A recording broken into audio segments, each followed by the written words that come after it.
Haleluya, shalom bagi setiap pendengar setia renungan malam ini. Di dalam video renungan malam ini kembali saudara akan diberkati melalui renungan firman Tuhan yang dibuat secara ekspositori.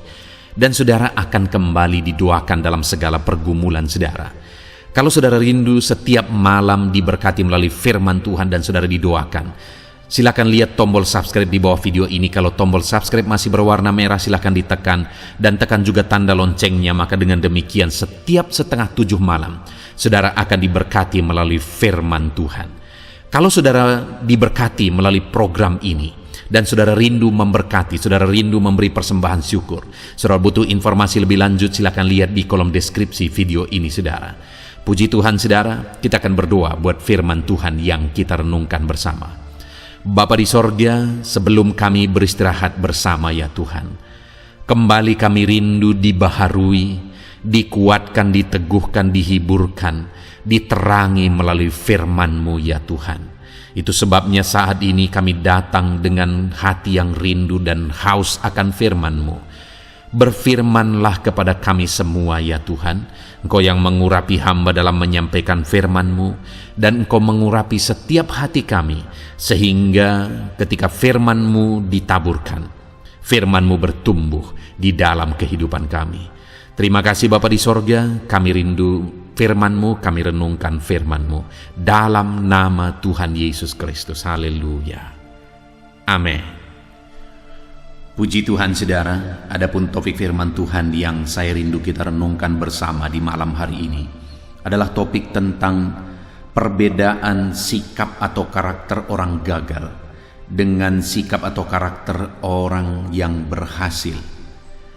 Saudara, di dalam perjalanan kehidupan kita, setiap kita pasti rindu yang namanya keberhasilan. Dan malam hari ini juga, sebelum kita beristirahat, saya percaya keinginan, kerinduan untuk mengalami keberhasilan di masa depan, di esok hari, kita sama-sama merindukan itu di dalam kehidupan kita. Demikian juga semua manusia pasti merindukan keberhasilan di dalam kehidupannya. Tetapi saudara, yang menjadi masalahnya adalah banyak manusia yang rindu keberhasilan, tapi cara hidup mereka, karakter mereka, tindakan mereka, cara berpikir mereka, itu bukan cara berpikir orang yang akan berhasil. Itu bukan karakter, sikap, atau perbuatan orang yang akan berhasil. Jadi mereka sedang mengimpikan satu tujuan, tetapi mereka berjalan di jalan yang mengarah kepada tujuan yang lain. Itu sebabnya mereka tidak akan pernah sampai kepada tujuan yang mereka impikan, karena jalan yang mereka tempuh adalah jalan menuju ke tujuan yang lain. Itu sebabnya saudara, saat ini saya rindu kita belajar. Kalau saudara merindukan keberhasilan dalam hidup saudara, jalan seperti apa, cara berpikir seperti apa, karakter perbuatan seperti apa yang harus saudara miliki untuk mencapai keberhasilan. Saya sangat percaya bahwa siapapun dan bagaimanapun keadaan orang itu bisa berhasil. Hari ini setiap saudara yang mendengarkan renungan ini, saya mau menegaskan kepada saudara bahwa bagaimanapun kehidupan saudara, bagaimanapun keadaan saudara hari ini, saudara bisa menjadi orang yang berhasil di dalam Tuhan. Saudara bisa mengalami keberhasilan di dalam perjalanan kehidupan saudara. Karena Tuhan pun rindu mengerjakan keberhasilan itu dalam hidup saudara. Bahkan firman-Nya berkata bahwa Dia sudah merancangkan rancangan-rancangan yang baik bagi saudara. Rancangan damai sejahtera, masa depan yang penuh harapan, itu Dia sudah rancangkan bagi kita. Kalau Dia sudah rancangkan itu saudara, berarti Dia rindu supaya itu digenapi di dalam hidup kita. Tapi selalu saya berkata, apa yang sudah dirancangkan Tuhan itu tidak otomatis digenapi dalam hidup kita, karena Allah ingin ada peran kita di sana untuk menuju atau untuk kita mengalami apa yang sudah Dia rancangkan bagi kita. Allah rindu juga mengerjakan keberhasilan dalam hidup kita, tapi bagaimana kita menjalani kehidupan kita Itu akan menentukan bagaimana kita mengalami keberhasilan di dalam Tuhan. Kalau saat ini saudara rindu mengalami keberhasilan, saudara mengimpikan keberhasilan di dalam kehidupan saudara, mari siapkan hati saudara. Kita mau renungkan firman Tuhan, bagaimana cara untuk kita mengalami keberhasilan di dalam kehidupan kita, saudara. Adapun teks firman Tuhan yang akan menjadi dasar bagi kita untuk merenungkan topik renungan kita di malam hari ini adalah dari Bilangan pasal 13, mulai ayat 17 sampai ayat yang ke-33. Saya akan membacakan firman Tuhan ini, saudara. Kemudian saya akan menjelaskannya secara ekspositori. Mari siapkan hati dan pikiran saudara. Pastikan saudara benar-benar diberkati oleh firman Tuhan di malam hari ini sebelum saudara akan beristirahat. Bilangan pasal yang ke-13 mulai ayat 17 sampai ayat yang ke-33. Demikian firman Tuhan. Maka Musa menyuruh mereka untuk mengintai tanah Kanaan. Katanya kepada mereka, "Pergilah dari sini ke tanah Negeb, dan naiklah ke pegunungan, dan amat-amatilah bagaimana keadaan negeri itu. Apakah bangsa yang mendiaminya kuat atau lemah? Apakah mereka sedikit atau banyak? Dan bagaimana negeri yang didiaminya? Apakah baik atau buruk? Bagaimana kota-kota yang didiaminya? Apakah mereka diam di tempat-tempat yang terbuka atau di tempat-tempat yang berkubu? Dan bagaimana tanah itu? Apakah gemuk atau kurus? Apakah ada di sana pohon-pohonan atau tidak? Tabahkanlah hatimu dan bawalah sedikit dari hasil negeri itu. Waktu itu ialah musim hulu hasil anggur. Mereka pergi ke sana lalu mengintai negeri itu, mulai dari padang gurun Zin sampai ke Rehobot, ke jalan yang menuju ke Hamat. Mereka berjalan melalui tanah Negeb, lalu sampai ke Hebron.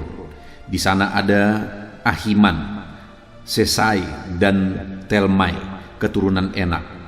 Hebron didirikan 7 tahun lebih dahulu dari Soan di Mesir. Ketika mereka sampai ke lembah Eskol, dipotong merekalah di sana satu cabang dengan setandan buah anggurnya. Lalu berdualah mereka menggandarnya. Juga mereka membawa beberapa buah delima dan buah ara.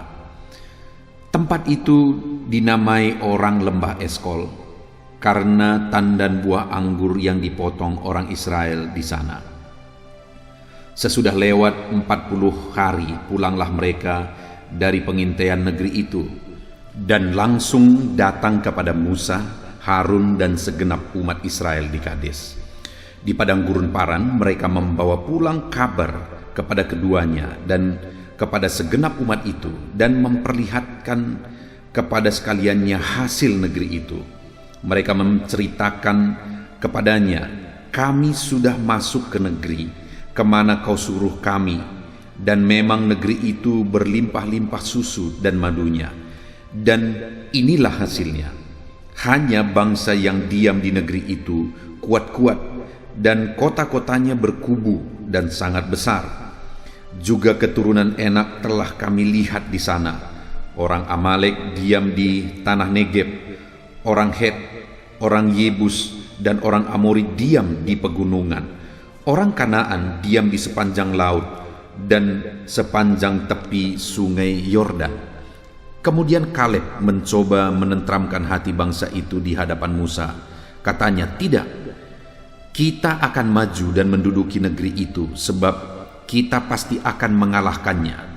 Tetapi orang-orang yang pergi ke sana bersama-sama dengan dia berkata, "Kita tidak dapat maju menyerang bangsa itu, karena mereka lebih kuat daripada kita."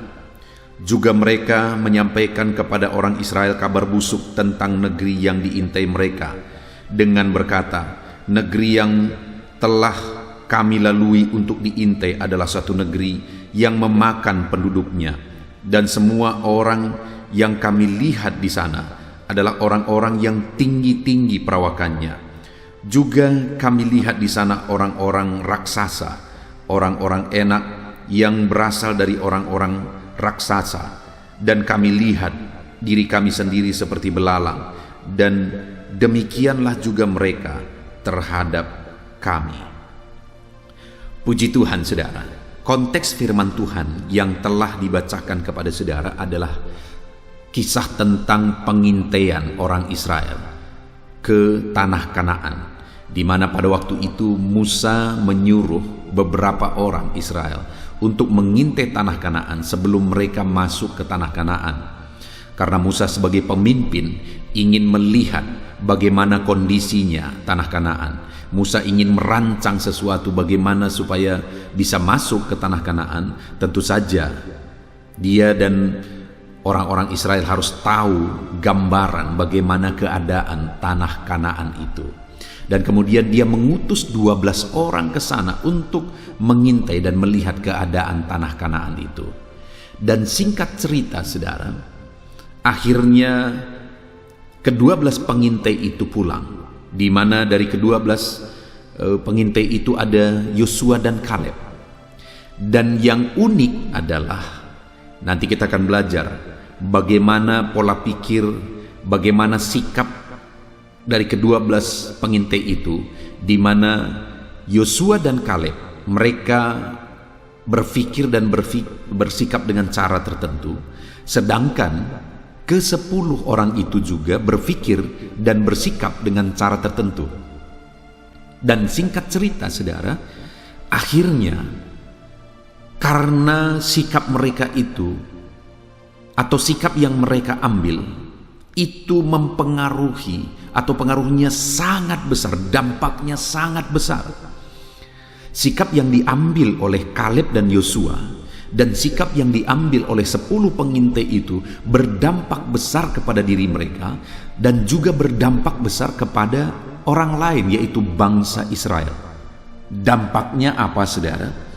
Di pasal yang ke-14 ayat yang ke-30 dalam bilangan ini dikatakan di sana, bahwasanya kamu ini tidak akan masuk ke negeri yang dengan mengangkat sumpah telah kujanjikan akan kuberikan kamu diami, kecuali Kaleb bin Yefune dan Yosua bin Nun.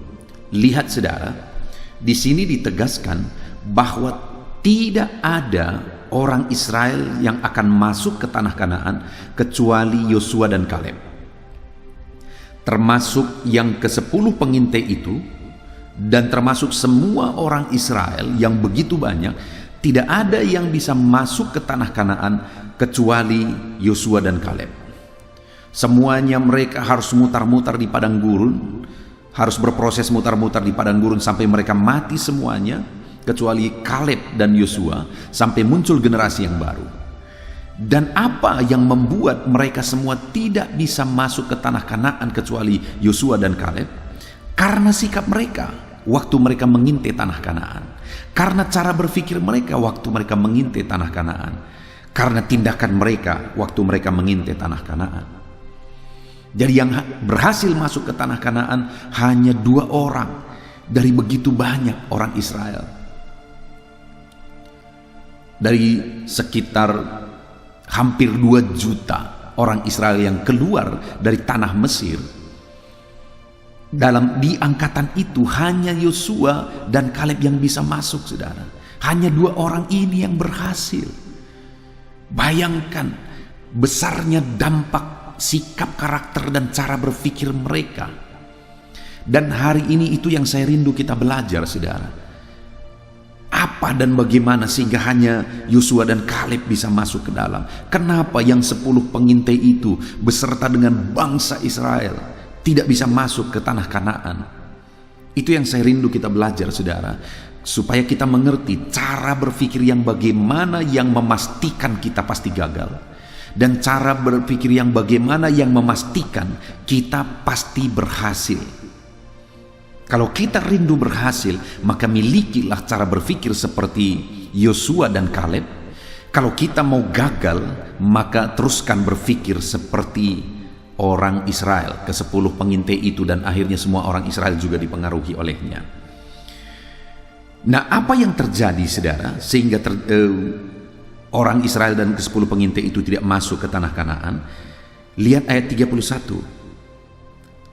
Tetapi orang-orang yang pergi ke sana bersama-sama dengan dia berkata, kita tidak dapat maju menyerang bangsa itu karena mereka lebih kuat daripada kita. Sedangkan Yosua dan Kaleb berkata di ayat 30. Kemudian Kaleb mencoba menenteramkan hati bangsa itu di hadapan Musa dan berkata, tidak, kita akan maju dan menduduki negeri itu sebab kita pasti akan mengalahkannya.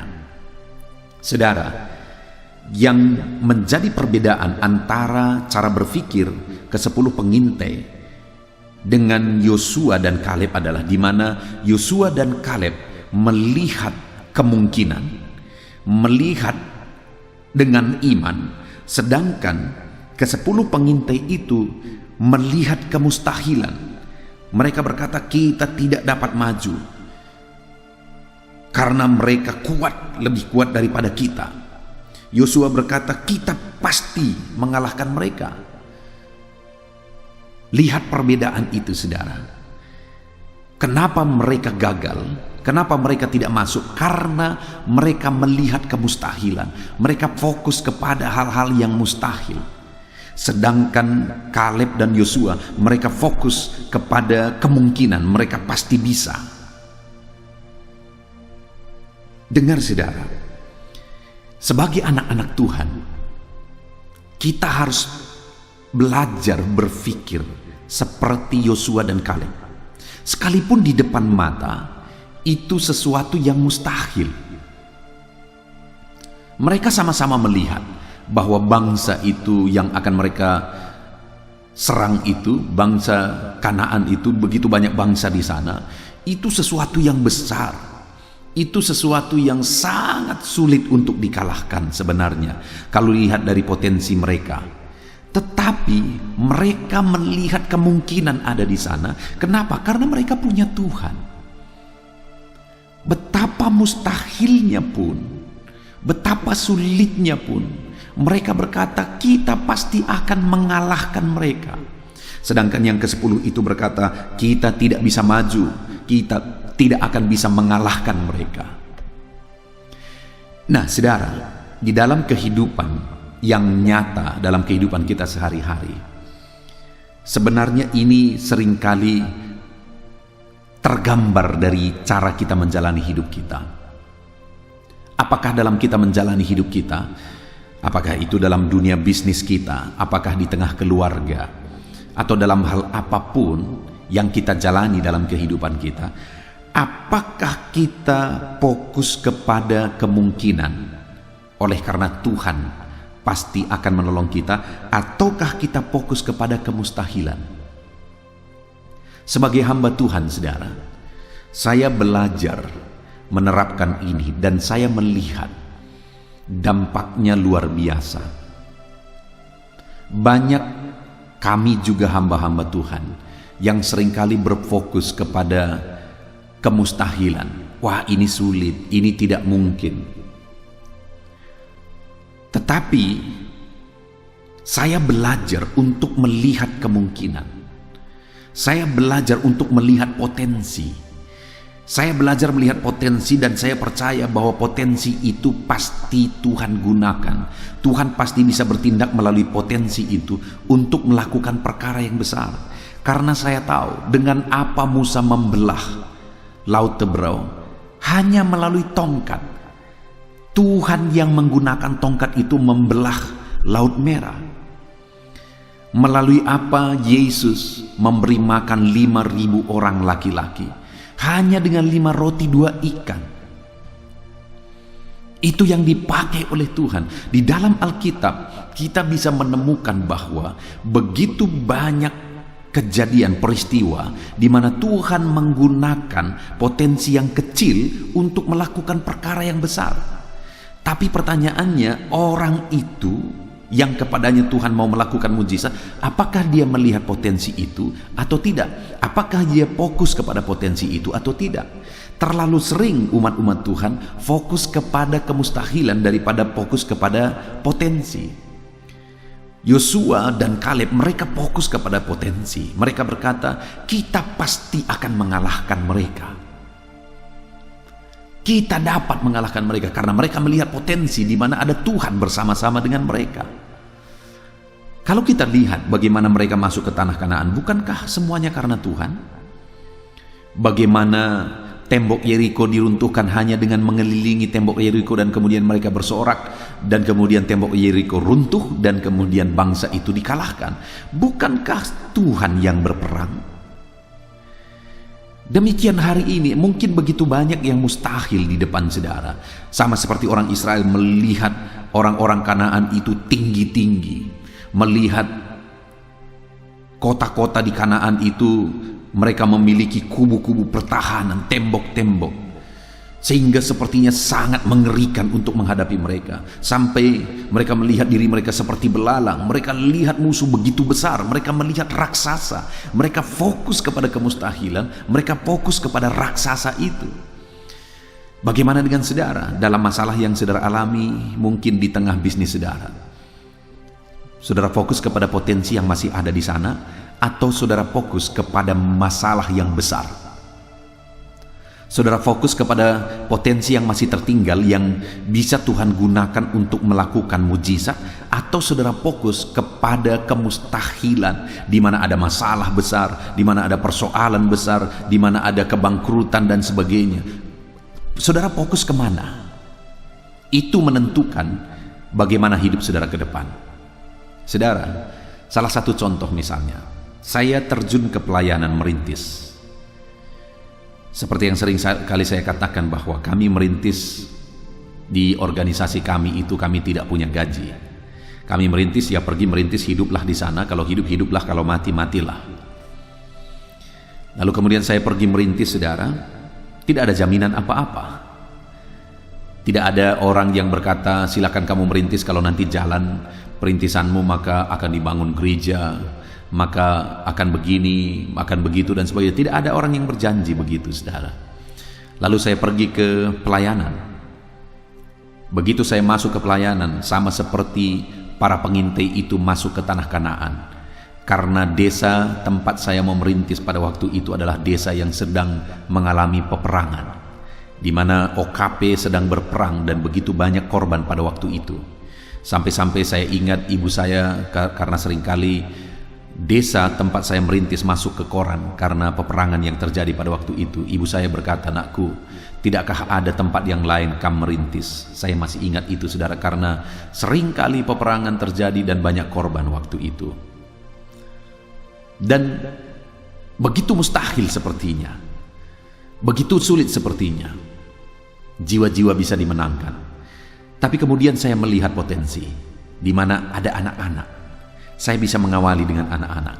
Sehingga pada waktu itu saudara, saya mengajari 2 anak untuk main gitar. Saya main gitar dan mereka datang, saya ajar-ajari mereka main gitar. Dan salah satunya yang saya ajari main gitar itu hari ini menjadi pelayan dan pemain musik di gereja yang saya gembalakan ini. Artinya sekalipun sangat mustahil waktu itu untuk memenangkan orang-orang dewasa, tapi saya melihat ada potensi, ada anak-anak. Dan akhirnya mulailah dari pelayanan anak, akhirnya orang tua mereka juga dimenangkan. Luar biasa Tuhan bekerja. Lalu kemudian untuk membangun rumah ibadah saudara, tidak ada dana dan sebagainya. Tapi pada waktu itu saya melihat ada potensi. Potensinya apa yang ada? Tempat saya pelayanan ini saudara, ada sungai. Dan di sungai itu begitu banyak pasir dan batu di sana. Sehingga apa yang saya lakukan saudara, pada waktu itu terbelilah sedikit tanah. Hanya 10 kali 20 waktu itu terbeli tanah. Dan saya mau membangun gereja, membangun temboknya dulu dan membuat jembatannya dan sebagainya. Tidak punya dana. Akhirnya apa yang saya lakukan? Saya ajak anak-anak sekolah minggu itu pergi ke sungai, kami angkat pasir, kami angkat batu. Itu yang kami lakukan tiap hari, itu yang kami lakukan tiap hari setiap kali ada waktu dan kesempatan. Dan ketika terbeli semen, akhirnya kami beli semen. Dan akhirnya saya belajar cetak batako. Saya cetak batako dan kemudian saya belajar untuk bertukang memasang batako itu sehingga jembatan dan tembok-tembok terpasang. Dan akhirnya singkat cerita saudara, melalui proses yang panjang, hari ini rumah ibadah terbangun, ruang-ruang untuk mendidik anak terbangun, kepustakaan terbangun, kantor terbangun, ruang pastorit dan sebagainya. Begitu banyak ruangan-ruangan terbangun hari ini. Melalui apa saudara? Melalui proses melihat potensi yang ada, bukan melihat kemustahilan. Hari ini saya mau mengajak saudara untuk melihat potensi yang ada di dalam diri saudara. Mungkin bisnis saudara sedang mengalami kehancuran hari ini, tapi saya mau mengajak supaya saudara tidak fokus kepada kehancuran yang sedang terjadi, tapi fokus kepada potensi apa yang masih ada di sana. Masihkah ada di sana tongkat seperti Musa? Masihkah ada di sana 5 roti 2 ikan? Artinya apa saudara? Masih ada di sana potensi-potensi kecil yang bisa dipakai oleh Tuhan. Lihat saudara, pasti ada di sana potensi yang masih saudara bisa gunakan supaya Tuhan bisa pakai itu untuk mengerjakan keberhasilan dan kesuksesan dalam diri saudara. Saya melihat ada batu, saya melihat ada pasir di sungai, saya gunakan potensi yang ada untuk membangun rumah ibadah Tuhan. Dan hari ini saudara, begitu banyak jiwa-jiwa diberkati, ratusan jiwa, ratusan anak tiap hari dididik di tempat ini saudara. Ratusan anak miskin yang dididik di tempat ini supaya 20 tahun ke depan mereka menjadi generasi yang akan mengubah daerah ini, bahkan berdampak bagi bangsa ini. Melalui apa? Diawali melalui melihat potensi kecil yang ada pasir dan ada batu di sungai yang bisa diangkat, dijadikan batako dan dipasang jadi ruangan-ruangan. Potensi apa yang ada dalam diri saudara? Potensi apa yang ada di keluarga saudara? Potensi apa yang ada di bisnis saudara hari ini yang saudara bisa gunakan itu dan Tuhan akan pakai itu untuk melakukan perkara besar? Apa potensi yang ada dalam diri saudara? Fokuslah ke sana. Jangan fokus kepada kemustahilan. Jangan fokus kepada masalah. Jangan fokus kepada raksasa-raksasa persoalan. Tapi fokuslah kepada potensi yang ada pada diri saudara. Maka saudara akan melihat bagaimana Tuhan memakai potensi itu untuk melakukan perkara yang besar di dalam hidup saudara. Saya percaya saudara bisa berhasil. Saya percaya saudara bisa sukses asal saudara mau belajar.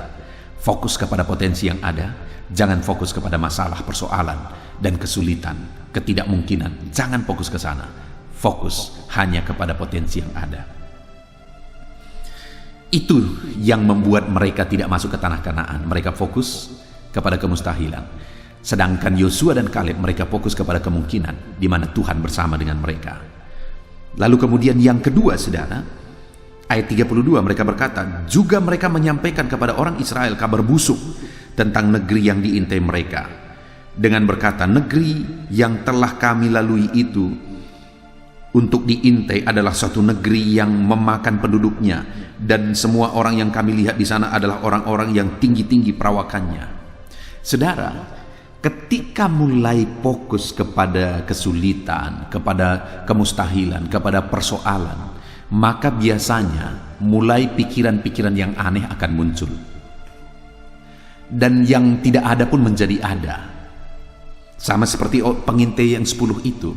Mereka mulai, firman Tuhan mencatat bahwa mereka mulai mengabarkan kabar busuk, kebohongan, tipuan, di mana mereka mulai berkata bahwa penduduk yang negerinya kami intai itu memakan penduduknya, padahal itu tidak ada. Itu kabar busuk, itu kabar bohong. Ketika seseorang fokus kepada kemustahilan, maka mulai akan muncul pikiran-pikiran yang lebih ekstrim. Bahkan pikiran-pikiran yang busuk pun mulai muncul. Kalau nanti kulakukan ini, maka jangan-jangan akan terjadi begini. Kalau nanti kulakukan ini, maka akan terjadi begini dan sebagainya. Kalau aku terus berusaha, mungkin kebangkrutan besar, makin besar akan terjadi. Kalau aku lanjutkan, mungkin akan lebih buruk yang akan terjadi dan sebagainya. Itu akan muncul secara otomatis saudara. Mulai pikiran-pikiran negatif, pikiran-pikiran yang malah itu sebenarnya kebohongan, itu akan muncul. Dan orang-orang ini mengikut itu. Pikiran negatif, pikiran busuk, pikiran kebohongan. Karena mereka melihat orang-orang itu besar-besar, akhirnya mereka mulai berpikir, berarti orang ini memakan orang-orang penduduknya yang kecil-kecil. Itu yang mereka pikirkan. Dan akhirnya mereka menghasut orang lain. Nah, ini yang lebih buruk, menghasut orang lain. Orang-orang yang fokus kepada perkara negatif, perkara yang sulit, akan mulai mempengaruhi orang lain. Sekalipun dia tidak mungkin secara langsung mempengaruhi, otomatis orang-orang lain akan terpengaruh. Buktinya hanya dengan 10 orang, ratusan ribu bahkan jutaan orang Israel terpengaruh.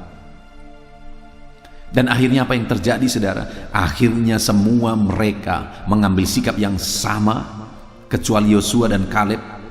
Dan akhirnya apa yang terjadi? Semua mereka tidak masuk ke tanah Kanaan. Mereka mutar-mutar di padang gurun sampai mati busuk di sana. Hanya Yosua dan Kaleb yang masuk ke tanah Kanaan. Saudara, hari ini saudara bisa memberi pengaruh positif, tapi saudara juga bisa memberi pengaruh yang sangat negatif dalam lingkungan saudara, di tengah keluarga saudara, di lingkungan bisnis saudara, atau dimanapun saudara berada. Kalau saudara mulai berpikir negatif, mulai menyusun pikiran-pikiran atau cerita-cerita negatif, maka pengaruh negatif saudara akan sangat besar kepada orang lain. Itu sebabnya jangan melihat kemustahilan. Kalau saudara melihat kemustahilan, maka pikiran-pikiran negatif saudara akan mulai muncul. Pikiran-pikiran negatif saudara akan mulai menguasai saudara, sehingga cerita-cerita yang negatif pun akan muncul dalam pikiran saudara. Dan itu akan mempengaruhi orang lain, mempengaruhi keluarga saudara, mempengaruhi staf saudara, mempengaruhi tim saudara, mempengaruhi orang-orang yang ada di sekeliling saudara. Itu sebabnya belajar. Kalau saudara mau berhasil, belajar fokus kepada kemungkinan. Dan ingat, Tuhan beserta saudara. Kalau Tuhan beserta saudara, apakah yang mustahil? Segala perkara bisa mungkin. Dengan mengelilingi tembok Yeriko dan bersorak, tembok Yeriko yang tebalnya itu mungkin sekitar 2 bahkan lebih 2 meter atau lebih, saudara. Begitu tebalnya tembok itu, tetapi tembok itu bisa roboh. Kenapa? Karena Tuhan yang bekerja. Ketika mereka berperang melawan orang Kanaan, Tuhan sendiri berperang, mereka tinggal diam. Demikian juga dalam menghadapi segala tantangan, masalah, persoalan hidup saudara, Tuhan yang akan bekerja, saudara. Itu sebabnya fokus kepada Tuhan, fokus kepada kemungkinan. Pasti bisa. Jangan fokus kepada kemustahilan, fokus kepada ketidakmungkinan. Fokuslah kepada kemungkinan, karena saudara pasti bisa, karena ada Tuhan. Supaya saudara mulai mengembangkan pikiran-pikiran positif, bukan pikiran-pikiran negatif. Seperti orang Israel, pengintai itu, mereka mulai menyusun cerita busuk, cerita bohong. Jangan isi hidup saudara dengan pikiran-pikiran bohong. Jangan isi hidup saudara dengan pikiran-pikiran busuk. Kita rugi, saudara. Kita hidup hanya sebentar. Jangan isi hidup kita dengan pikiran busuk dan pikiran bohong. Kemudian yang terakhir, kenapa Yosua dan Kaleb masuk ke tanah Kanaan, berhasil, sedangkan ke-10 pengintai itu dan semua orang Israel malah tidak masuk? Karena yang ketiga, di ayat 33 dikatakan, juga kami lihat di sana orang-orang raksasa, orang-orang enak yang berasal dari orang-orang raksasa, dan kami lihat diri kami sendiri seperti belalang, dan demikian juga mereka terhadap kami. Saudara, mereka memperkecil diri dan memperbesar masalah. Sekali lagi, mereka memperkecil diri mereka, mereka memperbesar masalah. Mereka berkata, kami lihat diri kami seperti belalang, dan mereka seperti raksasa. Dengar, saudara, diri saudara itu punya potensi yang besar. Orang Israel itu punya potensi yang besar, saudara. Dan mereka punya Tuhan yang besar. Kenapa mereka lihat diri mereka seperti belalang? Kenapa mereka memperkecil diri mereka sendiri? Kenapa mereka memperkecil potensi yang ada pada mereka? Padahal mereka punya Tuhan yang beserta mereka, yang bisa mengalahkan bangsa-bangsa. Dan mereka sebenarnya tidak belajar dari pengalaman, di mana dalam pengalaman mereka sudah mengalahkan orang Mesir, tentara Mesir. Dengan tidak berbuat apa-apa, Tuhan tenggelamkan tentara Mesir itu. Tapi mereka selalu melihat diri mereka kecil. Dengar saudara, saya percaya bahwa semua orang, siapapun dia, punya potensi yang besar dalam dirinya. Tapi tergantung bagaimana orang itu melihat. Dengar hari ini, saya menegaskan kepada saudara bahwa saya percaya saudara punya potensi yang besar dalam diri saudara. Tapi tergantung bagaimana saudara melihat. Saya ingat waktu saya dulu sedang menempuh sekolah Alkitab, saudara. Ada yang kami mahasiswa di sana yang dipercayakan sebagai koordinator untuk pelayanan. Dan tahukah saudara, saya hampir tidak pernah dikasih jadwal untuk melayani. Kenapa? Karena dipikir saya tidak punya potensi. Ya, memang pada waktu itu kalau dilihat secara pandangan mata, orang-orang pasti akan berkata begitu. Jadi saya hampir tidak pernah dipercayakan pelayanan apapun karena tidak melihat potensi apapun dalam diriku. Tetapi faktanya hari ini, koordinator itu gak jelas. Sedangkan aku lihat perbuatan-perbuatan besar Tuhan yang Tuhan kerjakan melalui diriku. Artinya apa, saudara? Yang saya mau tegaskan itu adalah bahwa apa yang orang lihat belum tentu itu faktanya. Apa yang manusia lihat belum tentu itu faktanya. Sekali lagi saya percaya dalam diri semua orang ada potensi besar. Mungkin saudara kenal Nick Pujisik. Saudara bisa lihat di YouTube misalnya. Nick Pujisik ini tidak punya tangan, tidak punya kaki, saudara. Badannya juga sangat kecil. Tidak punya tangan, tidak punya kaki. Tapi hari ini dialah orang yang paling memotivasi seluruh dunia. Nick Pujisik yang tidak punya tangan, tidak punya kaki. Orang ini bisa berenang. Orang ini bisa melakukan banyak hal dalam hidupnya. Luar biasa. Kenapa? Karena sekali lagi, sekalipun dia tidak punya tangan, tidak punya kaki, dia punya potensi besar. Dia bisa main drum. Bayangkan saudara, bagaimana dengan diri saudara yang punya tangan, punya kaki, lengkap semuanya. Saudara punya potensi yang besar, tapi masalahnya saudara bisa lihat atau tidak.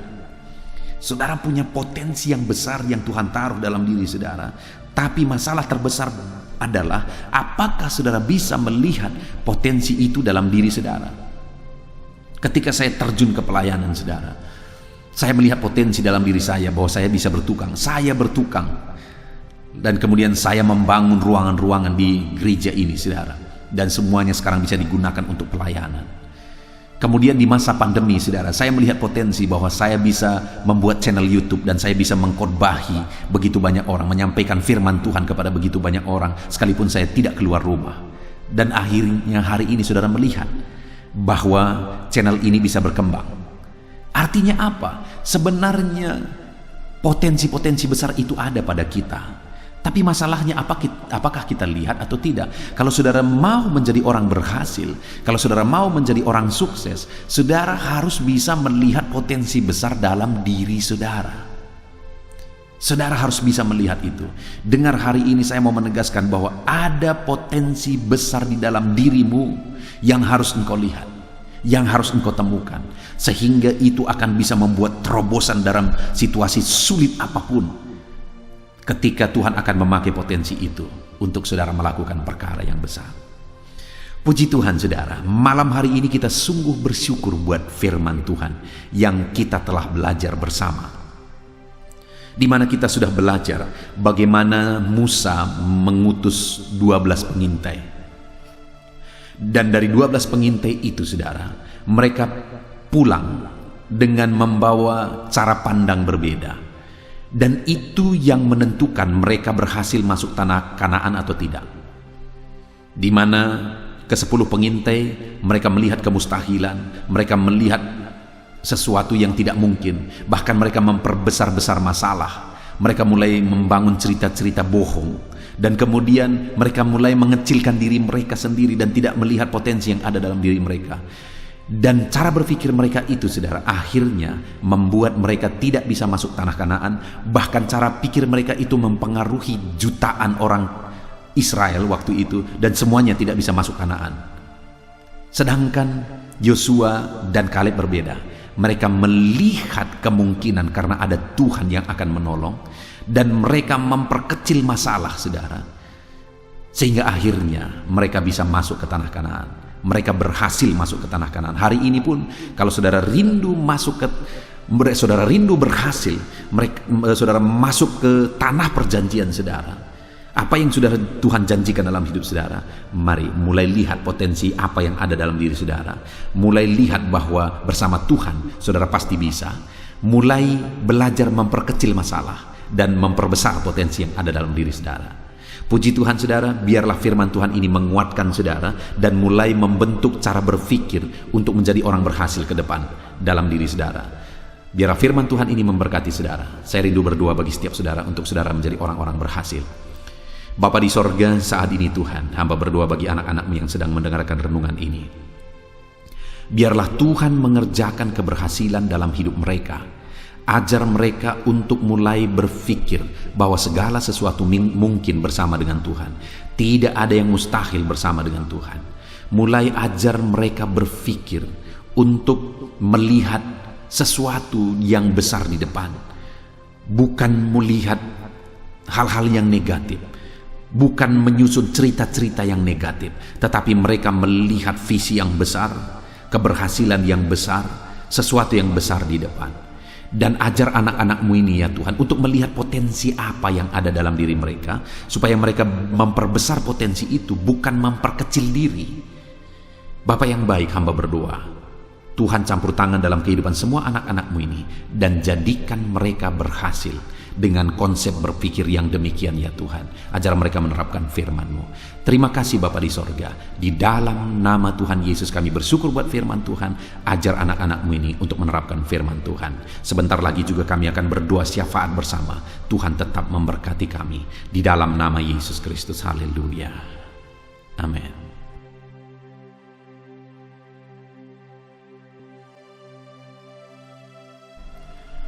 Puji Tuhan saudara, tiba waktunya saat ini saya akan menopang saudara di dalam doa. Mari naikkan segala permohonan saudara. Kita sepakat di hadapan Tuhan terhadap apa yang saudara rindukan, tentang pergumulan, tentang masalah dan persoalan yang saudara hadapi di dalam kehidupan saudara. Percayalah saudara bahwa Tuhan kita sanggup melakukan perkara yang besar. Allah kita sanggup melakukan mujizat. Apapun dan bagaimanapun situasi kehidupan yang sedang saudara hadapi saat ini, Allah peduli, Allah sanggup, dan Dia rindu melakukan perkara besar dalam kehidupan saudara. Itu sebabnya datanglah kepada Dia dengan sikap yang benar, rendahkan diri di hadapan Tuhan. Datang kepada Dia dengan iman yang benar, percaya tiada yang mustahil bagi Dia, dan tetap bertekun berdoa. Mungkin saudara sudah sekian lama berdoa dan berseru kepada Tuhan, tetapi sampai saat ini saudara belum melihat jawaban dari doa-doa saudara. Tetaplah berdoa saudara, tetaplah berdoa. Ketuklah terus pintu itu sampai tiba waktu Tuhan, waktu yang terbaik, waktu yang paling tepat. Di sana Dia akan menolong, menyatakan mujizatnya di dalam kehidupan saudara. Puji Tuhan saudara. Sebelum saya akan menaikkan doa-doa secara umum untuk setiap saudara yang sedang mendengarkan video renungan malam hari ini, saya rindu saudara berdoa secara khusus terhadap segala kerinduan saudara, beban saudara, masalah saudara, apapun yang saudara rindu untuk naikkan kepada Tuhan saat ini. Saya rindu saudara, mulai saat ini saudara ungkapkan di hadapan Tuhan, dan saya menopang saudara di dalam doa. Bapa di sorga, saat ini Tuhan, dengarkan seruan anak-anak-Mu Bapa. Dengarkan tangisan anak-anak-Mu, jeritan hati anak-anak-Mu. Apa yang menjadi kerinduan mereka, apa yang menjadi pergumulan mereka. Saat ini mereka datang kepada Tuhan.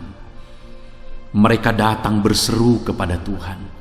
Mereka datang memohon kepada Tuhan. Tuhan, Engkau kiranya yang bekerja dalam segala kerinduan mereka. Engkau kiranya bertindak dalam segala kerinduan mereka. Nyatakan kuasa-Mu ya Tuhan. Nyatakan campur tangan-Mu dalam kehidupan anak-anak-Mu. Wujudkan segala kerinduan anak-anak-Mu Bapa. Jika ada mereka saat ini yang sedang berbeban berat, yang sedang menaikkan, memohon, kuasa-Mu menjamah mereka, mengangkat segala beban mereka, Tuhan kiranya bertindak. Ulurkan tangan-Mu, jamah mereka. Ulurkan tangan-Mu, angkat segala beban dan persoalan yang menindih kehidupan mereka. Berikan kelegaan bagi anak-anak-Mu. Bebaskan anak-anak-Mu dari segala beban berat. Di dalam nama Tuhan Yesus Kristus, Engkau Allah yang memberi kelegaan bagi setiap orang yang datang kepada Tuhan. Setiap anak-anak-Mu saat ini datang kepadamu membawa beban berat mereka. Engkau Allah yang memberi kelegaan bagi mereka. Dalam nama Yesus, anak-anak-Mu yang memohon campur tangan-Mu atas masalah, persoalan yang sedang mereka hadapi. Mungkin saat ini ada pergumulan, masalah, persoalan yang sedang mereka hadapi ya Tuhan. Engkau Allah yang memberi jalan keluar. Engkau Allah yang menolong anak-anak-Mu. Bahkan sekalipun masalah itu sepertinya tidak ada jalan keluar, di dalam Engkau tetap ada jalan keluar bagi anak-anak-Mu. Sekalipun masalah itu kelihatannya begitu mustahil, tetapi bagi Engkau tidak ada yang mustahil. Engkau Allah yang sanggup melakukan perkara yang besar. Sekalipun mungkin saat ini masalah yang mereka hadapi sepertinya tidak mungkin untuk diselesaikan, tetapi bagi Tuhan tidak ada yang tidak mungkin. Engkau Allah yang campur tangan, menyatakan kuasa-Mu, menyatakan mujizat-Mu dalam kehidupan anak-anak-Mu ya Tuhan. Dalam nama Yesus, Engkau Allah yang tahu, Engkau Allah yang sanggup untuk mewujudkan segala kerinduan, untuk mengangkat segala beban anak-anak-Mu. Dalam nama Tuhan Yesus Kristus. Haleluya, haleluya, haleluya. Saudara, saat ini saya rindu berdoa khusus bagi saudara yang sedang mengalami sakit. Percayalah saudara, apapun penyakit yang sedang saudara alami saat ini, Allah kita sanggup untuk menyembuhkan saudara. Allah kita berkuasa untuk menyembuhkan saudara. Kalau dulu Dia menyembuhkan yang sakit, orang buta pun melihat, orang lumpuh berjalan, hari ini pun Dia tetap sanggup melakukan perkara yang besar. Hari ini pun Dia tetap sanggup melakukan mujizat dan menyembuhkan setiap saudara. Mari datang kepada Tuhan saudara, serahkan segala penyakit yang sedang saudara alami saat ini. Angkat tangan kanan saudara kepada Tuhan dan taruh tangan kiri saudara di bagian tubuh saudara yang sakit. Biarkan tangan Tuhan terulur untuk menjamah saudara dan menyembuhkan saudara. Bapa di sorga, saat ini Tuhan, kami datang kepadamu, hamba menopang anak-anak-Mu di dalam doa, dalam segala sakit penyakit yang sedang mereka alami saat ini. Bapa yang baik, kami kenal Engkau sebagai dokter di atas segala dokter. Kami kenal Engkau sebagai tabib di atas segala tabib. Kami kenal Engkau sebagai Allah yang menyembuhkan segala penyakit kami. Bapa yang baik, Engkau mati di kayu salib sehingga oleh bilur-bilur-Mu kami disembuhkan.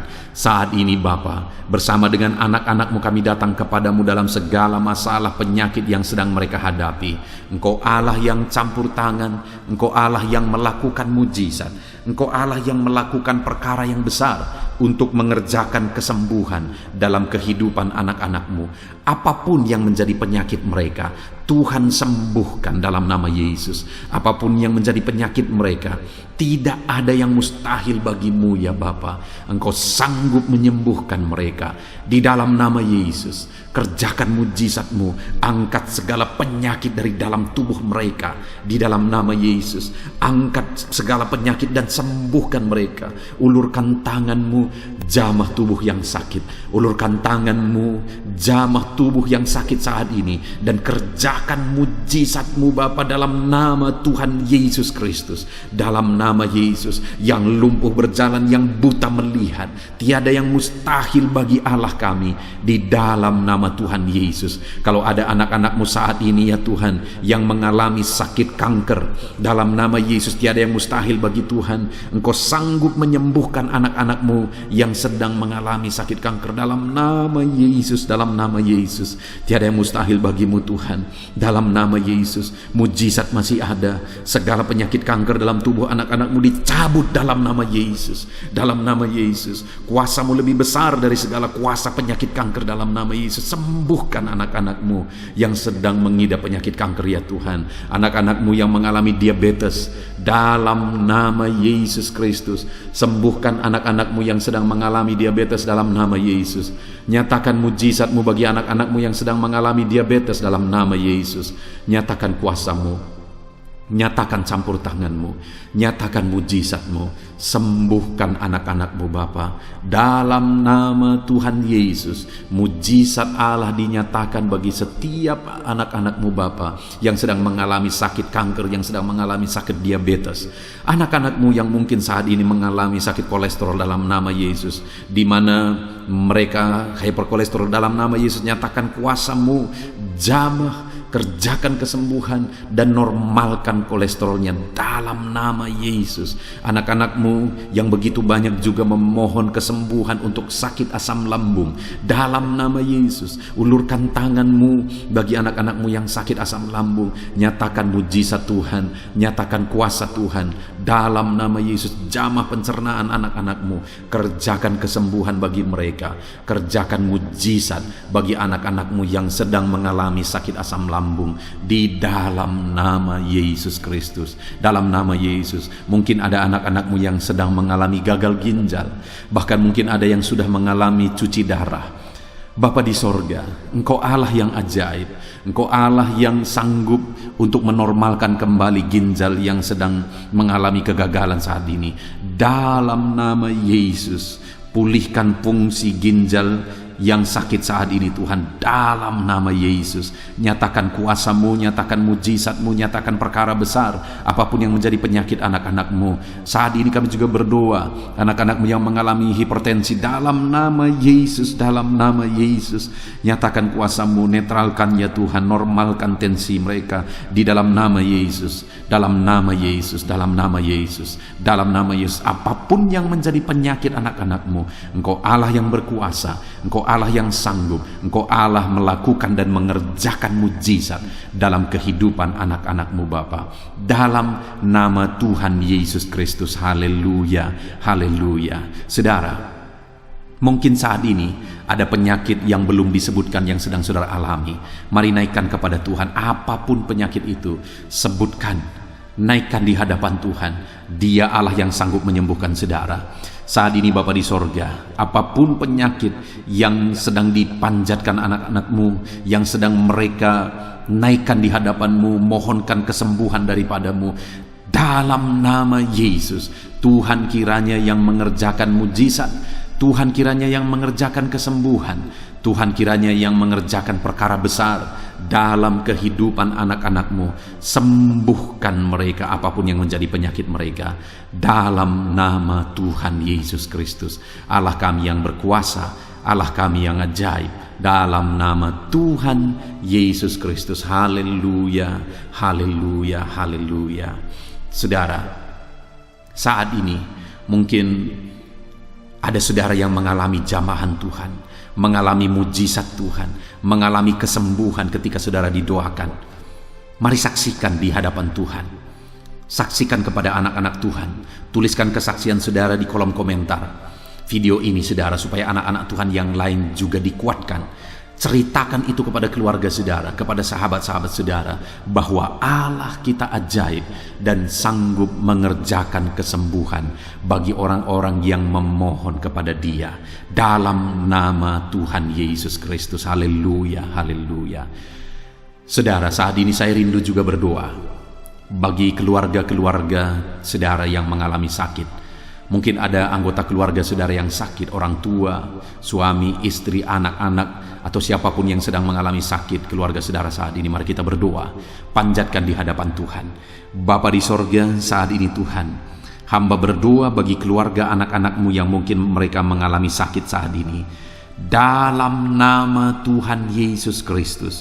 Engkau Allah yang sanggup melakukan mujizat, termasuk bagi keluarga-keluarga anak-anak-Mu, di dalam nama Tuhan Yesus Kristus. Kalau ada orang tua yang sakit, sembuhkan. Kalau ada suami yang sakit, sembuhkan. Kalau ada yang istri yang sakit, sembuhkan. Kalau ada anak-anak yang sakit, sembuhkan Tuhan. Kalau ada sanak saudara yang sakit, kerjakan kesembuhan di dalam nama Tuhan Yesus Kristus. Berkati keluarga-keluarga kami, sembuhkan keluarga kami yang sakit, sehingga kami semua bisa bersukacita dalam damai sejahtera dan kesehatan yang daripada Tuhan. Bapa di sorga, setiap kami yang ada saat ini, setiap anak-anak-Mu yang sedang mendengarkan video renungan hari ini, Bapa yang baik, berikan selalu kami kesehatan. Bapa, Tuhan memberkati tubuh kami, memberkati hidup kami, supaya kami tetap tinggal dalam kesehatan yang daripada Tuhan, tetap dipenuhi oleh kesehatan yang daripada Tuhan. Kami mengalami kesehatan yang daripada Tuhan. Terima kasih Bapa di sorga. Kami naikkan segala pujian, segala hormat, kemuliaan hanya bagi Tuhan. Terima kasih Bapa. Biarlah kesehatan menjadi bagian setiap kami, dalam nama Tuhan Yesus Kristus. Haleluya, haleluya. Saudara, saat ini saya rindu berdoa bagi ekonomi saudara. Mungkin karena kondisi ini ada saudara yang sedang mengalami kesulitan ekonomi. Bahkan mungkin saudara ada yang sudah dililit oleh hutang. Saat ini saya rindu menopang saudara di dalam doa untuk pemulihan ekonomi saudara. Mari datang berseru kepada Tuhan saudara. Bapa di sorga, saat ini Tuhan, hamba berdoa khusus bagi keadaan ekonomi anak-anak-Mu. Di masa pandemi ini Tuhan, mungkin ada anak-anak-Mu yang mengalami keterpurukan ekonomi. Saat ini kami datang kepada Tuhan. Tuhan kiranya yang campur tangan dalam nama Tuhan Yesus Kristus. Pulihkan keadaan ekonomi anak-anak-Mu ya Tuhan. Majukan, angkat ya Tuhan ekonomi anak-anak-Mu kepada tingkat yang lebih baik. Majukan dan kembangkan ekonomi anak-anak-Mu dalam nama Yesus, sehingga ketika ekonomi mereka bertumbuh, ekonomi mereka semakin baik, kebutuhan hidup mereka tercukupi, kerinduan-kerinduan mereka tercukupi. Bahkan ketika Engkau semakin memberkati mereka, mereka bisa menjadi berkat bagi banyak orang dalam nama Yesus. Khususnya ketika Engkau memberkati ekonomi anak-anak-Mu, mereka bisa menjadi berkat bagi pekerjaan Tuhan, bagi pelayanan Tuhan. Di dalam nama Yesus, pulihkan keadaan ekonomi anak-anak-Mu. Mungkin saat ini ada anak-anak-Mu ya Tuhan yang terlilit hutang. Tuhan yang campur tangan sehingga mereka mendapatkan jalan keluar untuk menyelesaikan hutang-hutang mereka dalam nama Tuhan Yesus Kristus. Bapa di sorga, hamba berdoa, berkati segala usaha, pekerjaan dan bisnis anak-anak-Mu ya Tuhan, untuk mengangkat keadaan ekonomi mereka menjadi semakin baik. Berkati usaha mereka, berkati bisnis mereka, berkati pekerjaan mereka. Mungkin dalam situasi dan kondisi seperti ini Tuhan, begitu sulit untuk menjalankan bisnis, usaha dan sebagainya. Tetapi bagi Tuhan tidak ada yang mustahil. Engkau tetap mampu memberikan jalan keluar bagi anak-anak-Mu untuk kemajuan bisnis, pekerjaan, usaha mereka ya Tuhan. Di dalam nama Tuhan Yesus Kristus, Tuhan memberkati segala pekerjaan anak-anak Tuhan dalam nama Tuhan Yesus. Haleluya, haleluya, haleluya. Saat ini ya Tuhan, hamba juga berdoa bagi anak-anak-Mu dalam profesi mereka masing-masing. Tuhan kiranya memberkati profesi anak-anak-Mu, anak-anak-Mu yang pegawai, baik itu PNS atau yang lain yang berprofesi sebagai pegawai. Tuhan campur tangan, Tuhan membela, Tuhan memberkati anak-anak-Mu di dalam nama Yesus. Ajar mereka melakukan yang terbaik di dalam kehidupan mereka, dan biarlah Tuhan yang campur tangan sehingga mereka bisa dipromosikan menjadi lebih baik dalam nama Yesus. Berkati juga para buruh ya Tuhan. Tuhan yang campur tangan dalam bidang apapun yang mereka bekerja. Tuhan bekerja, Tuhan bertindak, Tuhan berkarya di dalam kehidupan anak-anak-Mu para buruh ya Tuhan. Engkau Allah yang sanggup bekerja, Engkau Allah yang sanggup melakukan mujizat. di dalam nama Tuhan Yesus Kristus. Haleluya, haleluya, haleluya, haleluya. Berkati juga ya Tuhan para medis ya Bapa, saat ini dalam situasi pandemi seperti ini, mereka membutuhkan campur tangan Tuhan untuk memberi mereka daya tahan tubuh yang kuat. Tuhan campur tangan, berkati para medis ya Tuhan, di dalam nama Tuhan Yesus Kristus. Nyatakan kuasa-Mu, nyatakan mujizat-Mu, nyatakan perkara besar ya Tuhan bagi kehidupan para medis. Jaga lindungi mereka sehingga kehidupan mereka bisa menjadi kesaksian. Bahkan saat ini, apapun yang menjadi profesi anak-anak-Mu yang tidak bertentangan dengan firman Tuhan yang belum disebutkan di dalam doa ini, biarlah Tuhan yang memberkati setiap profesi anak-anak Tuhan. Tuhan campur tangan dalam hidup mereka, Tuhan yang memberkati kehidupan mereka dalam nama Tuhan Yesus Kristus. Haleluya, haleluya. Saudara, saya juga teringat akan keharmonisan keluarga-keluarga saudara, karena saat ini keluarga itu yang terpenting saudara. Keharmonisan keluarga adalah suasana sorga yang bisa kita alami di tengah-tengah keluarga kita. Saya mau berdoa untuk keharmonisan keluarga saudara. Mari serahkan keluarga saudara kepada Tuhan. Bapa di sorga, saat ini hamba berdoa bagi keluarga-keluarga anak-anak-Mu. Berkati keluarga anak-anak-Mu, suami, istri, anak-anak. Berkati mereka ya Tuhan. Berkati keluarga mereka menjadi keluarga yang harmonis, keluarga yang takut Tuhan, keluarga yang diberkati oleh Tuhan. Di dalam nama Tuhan Yesus, keluarga anak-anak Tuhan menjadi keluarga yang takut Tuhan, menjadi keluarga yang diberkati. Haleluya, haleluya. Terima kasih Bapa di sorga, dalam nama Tuhan Yesus, dalam nama Yesus. Saudara, kita telah menaikkan segala doa permohonan kita kepada Tuhan, segala pergumulan saudara kepada Tuhan. Percaya Tuhan sanggup mengerjakan mujizat di dalam kehidupan saudara. Saya rindu saat ini saudara, kita naikkan syukur, kita naikkan pujian bagi Tuhan dengan penuh iman bahwa Allah yang menjawab doa-doa kita. Bapa di sorga, saat ini Tuhan, kami percaya mujizat-Mu terjadi bagi anak-anak-Mu. Terima kasih, kami naikkan syukur bagi-Mu atas campur tangan-Mu. Kami puji sembah Engkau, kami tinggikan Engkau, kami agungkan Engkau atas segala kebaikan-Mu, atas segala campur tangan-Mu. Kami puji sembah tinggikan Tuhan dalam nama Tuhan Yesus. Syukur bagi-Mu Bapa, syukur bagi-Mu. Terima kasih, kami percaya mujizat Tuhan telah dikerjakan. Kami percaya mujizat Tuhan dinyatakan bagi anak-anak-Mu ya Tuhan. Dan kami naikkan segala puji, hormat, kemuliaan hanya bagi Tuhan di dalam nama Tuhan Yesus Kristus. Haleluya, haleluya. Saat ini saudara, kita juga akan gunakan kesempatan ini untuk berdoa syafaat bagi bangsa dan negara kita, karena kesejahteraan bangsa ini adalah kesejahteraan kita. Itu sebabnya mari kita berdoa bersama.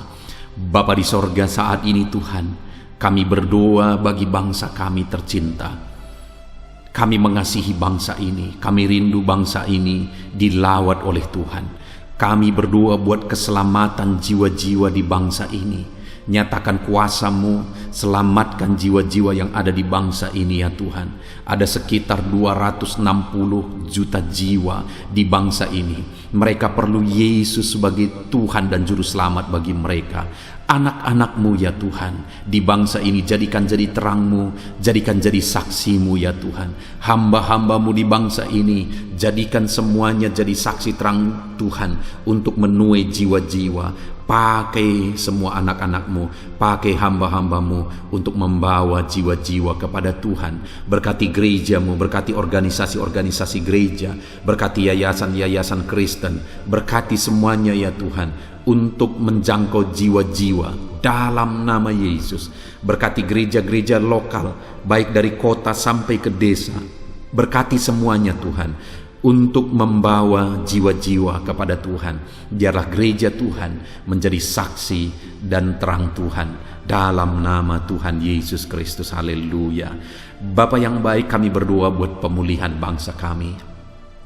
Berkati ekonomi bangsa kami ya Tuhan. Biar ekonomi bangsa kami semakin bertumbuh dan semakin maju. Sekalipun ada begitu banyak kesulitan untuk memajukan ekonomi di masa pandemi ini, tetapi Tuhan yang menolong sehingga ekonomi bangsa kami bisa terus berkembang dan maju. Keamanan di bangsa ini juga Tuhan tolong. Biar keamanan bangsa ini bisa dijamin oleh Tuhan. Kami hidup penuh dengan damai sejahtera Tuhan. Dalam nama Yesus Kristus, dalam nama Yesus, berkati ya Tuhan keadaan politik bangsa ini. Ajar semuanya untuk matang berpolitik demi kemajuan bangsa dan negara. Bapa yang baik Tuhan, campur tangan sehingga segala keegoisan bisa disingkirkan dalam nama Tuhan Yesus Kristus. Terima kasih Bapa di sorga. Kami serahkan semuanya ke dalam tangan-Mu. Kami berdoa buat para pemerintahan kami. Berkati dari Bapak Presiden, Wakil Presiden, para menteri, wakil-wakil rakyat, para gubernur, para bupati, para camat ya Tuhan, kepala desa, lurah, kepala lorong, sampai jajaran terendah Tuhan. Berkati semua dalam nama Yesus. Ajar semuanya mengabdi bagi bangsa ini ya Tuhan. Dalam nama Yesus, ajar mereka bertanggung jawab demi kebaikan Indonesia, bagi kemuliaan nama-Mu ya Tuhan. Terima kasih Bapa, berkati para pemerintahan kami, jamah lawat, berkati kehidupan mereka untuk mengabdi bagi bangsa ini. Terima kasih Bapa di sorga. Di dalam nama Tuhan Yesus Kristus, Engkau Allah yang campur tangan bagi bangsa kami tercinta. Engkau Allah yang bekerja di tengah-tengah bangsa kami yang tercinta. Terpujilah nama Tuhan. Inilah doa kami bagi bangsa ini. Tuhan yang mendengar kami, Tuhan yang menjawab kami, Tuhan yang menyatakan mujizat-Mu bagi kami. Ini doa kami Bapa, di dalam nama Tuhan Yesus Kristus. Kami naikkan segala pujian, kami naikkan segala pengagungan kepadamu ya Tuhan. Engkau Allah yang telah mendengarkan doa kami, dan Engkau Allah yang akan menjawab doa kami, dan tiada yang mustahil bagimu Bapa. Kami percaya mujizat Tuhan, kami percaya kuasa Tuhan, kami percaya campur tangan Tuhan sedang nyata bagi kehidupan anak-anak-Mu, pribadi lepas pribadi. Terpujilah nama Tuhan Yesus Kristus. Kami naikkan segala puji hormat bagi Tuhan, dan dengan penuh iman kami berdoa dan kami terima jawaban doa kami dalam nama Tuhan Yesus Kristus. Haleluya, haleluya, amin. Puji Tuhan saudara. Saya percaya melalui video ini saudara sudah mendengarkan firman Tuhan, saudara sudah didoakan, dan saya percaya saudara diberkati melalui firman Tuhan, dan saudara juga diberkati ketika saudara didoakan di dalam nama Tuhan Yesus Kristus. Dan saya percaya saudara rindu terus diberkati melalui channel renungan ini saudara. Kalau saudara rindu terus diberkati, maka silahkan lihat tombol subscribe di bawah video ini saudara. Kalau tombol subscribe masih berwarna merah, silahkan ditekan, dan tekan juga tanda loncengnya. Maka dengan demikian setiap jam 7 malam saudara akan mendapatkan notifikasi ketika video baru diposting di channel ini saudara. Jika saudara diberkati melalui channel ini dan saudara rindu memberkati, saudara butuh informasi lebih lanjut, silakan lihat di kolom deskripsi di bawah video ini saudara. Puji Tuhan saudara, Tuhan kiranya memberkati setiap saudara. Di dalam nama Tuhan Yesus Kristus, kami sungguh-sungguh bersyukur dan berdoa ya Tuhan. Haleluya, haleluya, amin.